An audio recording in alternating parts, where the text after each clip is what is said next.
Assalamualaikum warahmatullahi wabarakatuh. Halo semua, ketemu lagi di channel Ponsel Heboh. Di video kali ini, Ponsel Heboh mau kasih rekomendasi handphone buat lebaran nanti dengan harga 3 jutaan. Tapi udah punya kemampuan di segala lini.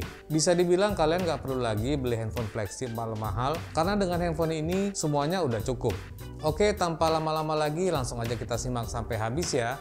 Ini dia 5 handphone terbaik dan termurah buat gaming dan foto-foto yang pas buat lebaran nanti versi Ponsel Heboh. Namun sebelum lanjut, jangan lupa subscribe-nya, aktifkan tanda lonceng, dan selalu cek link pembeliannya di bawah ya guys.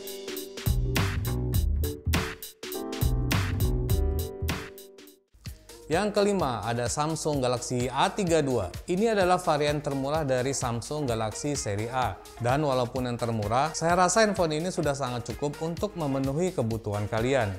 Bodinya aja udah terlihat mewah dengan finishing glossy serta desain kamera yang fresh pada bagian belakang yang nggak ikut-ikutan model kotak. Di bagian depan ada layar dengan panel Super AMOLED yang super tajam dan super vivid kepunyaan Samsung dengan ukuran yang sangat compact, yaitu 6,4 inci. Resolusinya udah Full HD+, aspek rasio 20:9, dan yang kerennya lagi, Samsung udah nggak pelit lagi sama handphone murahnya dengan memberikan refresh rate 90 Hz. Pada dapur pacu ada prosesor MediaTek Helio G80 yang mungkin kedengarannya terlalu rendah, tapi ada dukungan RAM kelas Dewa 8GB per 128GB yang buat multitasking sama main game jadi lebih lancar. Main PUBG atau COD juga masih lancar lah. Kemudian di sektor kamera nih yang jagonya, Samsung Galaxy A32 ini dilengkapi quad cam 64MP plus 8, plus 5, dan plus 5MP di bagian belakang dan 20MP di bagian depan. Dan untuk hasil kamera dari handphone Samsung ya nggak usah diragukan lagi ya, udah sangat layak dan instagramable lah, apalagi kalau buat vlogger.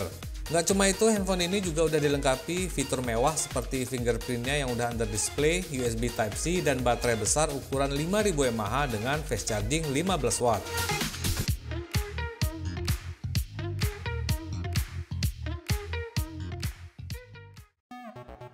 Yang keempat, Sharp Aquos R3.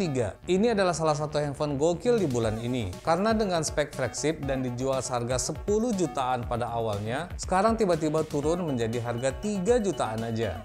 Layarnya aja udah punya resolusi QHD+ dengan ukuran yang sangat compact 6,2 inci dengan refresh rate 120 Hz serta Gorilla Glass 5. Walaupun memang layarnya ini punya bentuk unik ya, dengan poni di bagian atas dan bawahnya. Tapi sekeliling bodinya udah terbuat dari kaca dan framenya yang terbuat dari aluminium yang buat handphone ini jadi terlihat sangat premium sekali.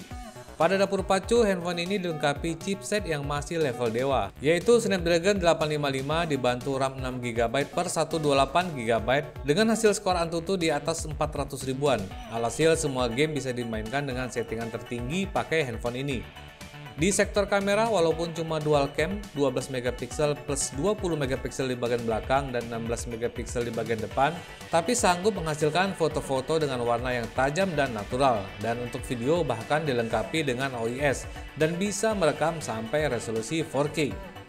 Gak hanya itu, handphone ini juga udah dilengkapi stereo speaker dan fingerprint scanner yang akurat. Tapi memang kelemahan ada pada baterai, di mana handphone ini hanya dilengkapi kapasitas 3200 mAh tanpa dukungan fast charging, tapi untungnya sudah di-support wireless charging.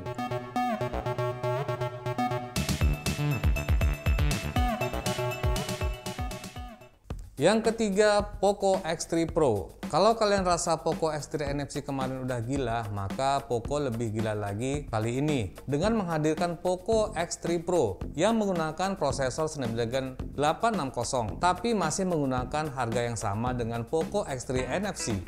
Walaupun memang masih memiliki bodi yang mirip dengan pendahulunya dengan layar IPS LCD ukuran 6,67 inci dan refresh rate 120 Hz, serta tambahan sekarang sudah memakai Gorilla Glass 6. Keunggulan utama memang cuma pada prosesornya yang menggunakan Snapdragon 860 yang biasa dipakai pada handphone flagship.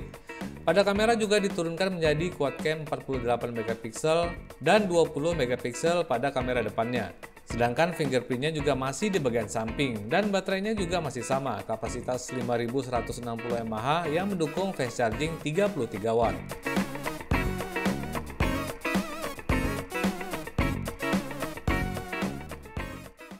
Yang kedua, Realme 8. Hal pertama yang terlihat jelas pada Realme 8 ini adalah desainnya yang fresh, yang sepertinya ditujukan kepada kaum milenial atau kaum muda. Pada layarnya juga mengalami peningkatan dengan menggunakan panel Super AMOLED Full HD Plus ukuran 6,4 inci, namun tidak dilengkapi refresh rate. Pada dapur pacu juga masih sama dengan pendahulunya, yaitu MediaTek Helio G95 didukung RAM 8GB per 128GB, yang mana prosesor ini memang lumayan kenceng buat mainkan game, juga lebih lancar dan lebih smooth. Dengan skor Antutu berada di angka 340 ribuan ke atas yang versi 9 ya. Kemudian untuk kamera juga udah sangat mantap hasilnya. Realme 8 dilengkapi quad cam 64MP plus 8 plus 2 dan plus 2 MP di bagian belakang dan 16 MP di bagian depan dengan bentuk pansul kamera. Kemudian ada lagi fitur baru pada handphone ini, yaitu dengan hadirnya fingerprint under display dan fitur NFC.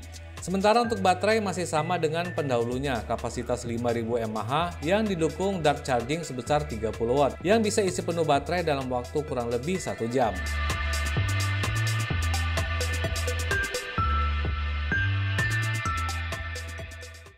Dan yang pertama, Redmi Note 10 Pro. Redmi masih mempertahankan statusnya sebagai handphone yang paling banyak diburu. Alasannya jelas, karena handphone ini menawarkan spek yang mewah dengan harga yang murah. Pada display aja sekarang udah menggunakan panel Super AMOLED resolusi Full HD Plus dengan refresh rate 120Hz dan proteksi Gorilla Glass 5. Sementara pada prosesor naik tingkat menjadi Snapdragon 732G dibantu RAM mulai dari 6GB per 64GB. Prosesor ini juga dipakai pada Poco X3 NFC ya. Untuk main game pastinya masih sangat lancar menggunakan handphone ini dengan settingan yang lumayan juga.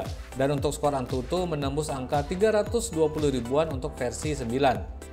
Kejutan lain ada pada kameranya yang kini dilengkapi quad cam 108MP plus 8 plus 5 dan plus 2MP di bagian belakang dengan bentuk fresh juga, sementara pada bagian depannya ada kamera 16MP.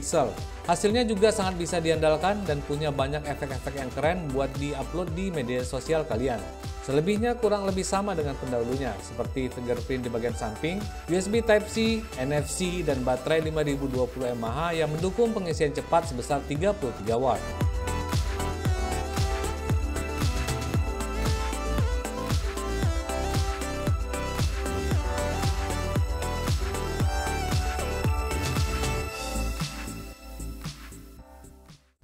Oke semua, itu dia tadi 5 handphone dengan harga 3 jutaan dengan kemampuan serba bisa versi ponsel heboh. Dengan handphone-handphone ini kalian nggak akan butuh lagi handphone flagship kecuali memang untuk prestis saja. Dan seperti biasa link pembeliannya saya sertakan di kolom deskripsi di bawah ini ya. Dan jangan lupa pesannya, jauhi kredit, pakai masker kalau kemana-mana. Selamat berpuasa dan assalamualaikum warahmatullahi wabarakatuh.